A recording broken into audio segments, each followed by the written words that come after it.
Chris? Chris? Uy! Okay ka lang? May problema ka ba?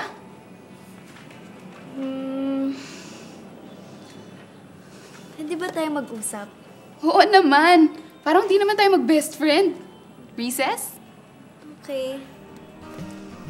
Napagdesisyonan ni Christine na humingi ng payo mula sa kanyang best friend.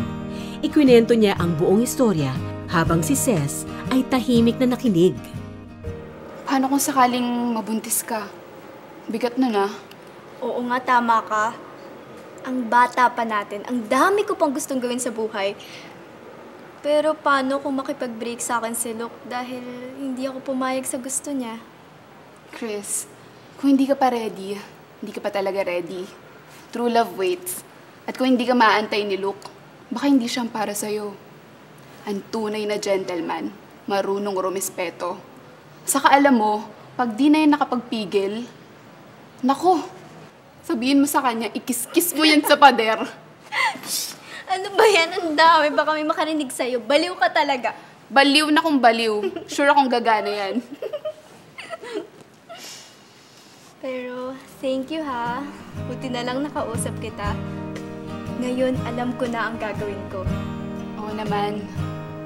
Nandito lang para sa'yo. Best friends forever nga, di ba?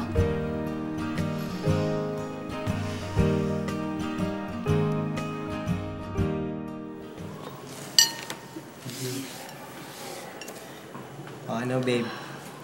Ready ka na ba? No, kayo ka pa. Bakit? Ano pa bang hinihintay mo? Di ba kung talagang mahal mo ako, papayag ka? Hindi kasi ganun yun. Hindi porket girlfriend mo ako, hindi mo na ako rerespetuhin bilang tao. Hindi mo ako pagmamayari. Kung mahal mo ako, di ba maghihintay ka? Wow! Ano, pakipot ka pa? Sige, tignan natin kung may magkagusto pa sa'yo, ah. Kiss-kiss mo yan sa pader!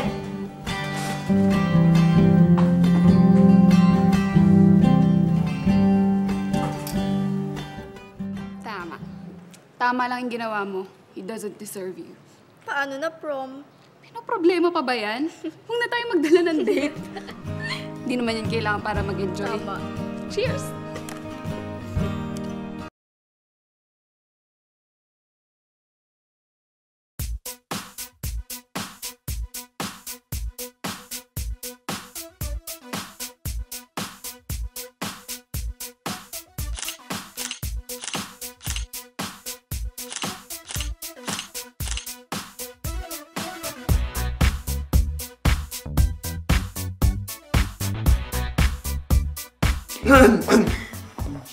Pwede ba naming makasayaw ang dalawa sa pinakamagandang babae sa Fort Dalisay?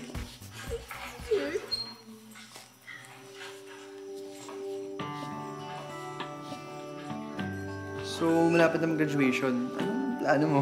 Kakatanggap ko nga lang ng acceptance letter galing sa MCA. Tanggap ako sa scholarship! Wow, ako rin. Pareho tayo. Basketball scholarship ako. Excited na ako. Kala ko wala akong maging kaibigan dun. Kaibigan lang ba? Ano? Wala. Joke lang.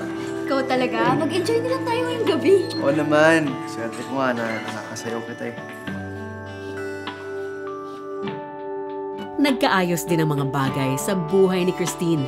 Matapos ang masugid na panliligaw ni Jason, sinagot niya rin ito at naging boyfriend. Magkasama silang nagsimula ng college sa Manila, kung saan sila'y nanatiling aktibo sa isang NGO para sa sex education.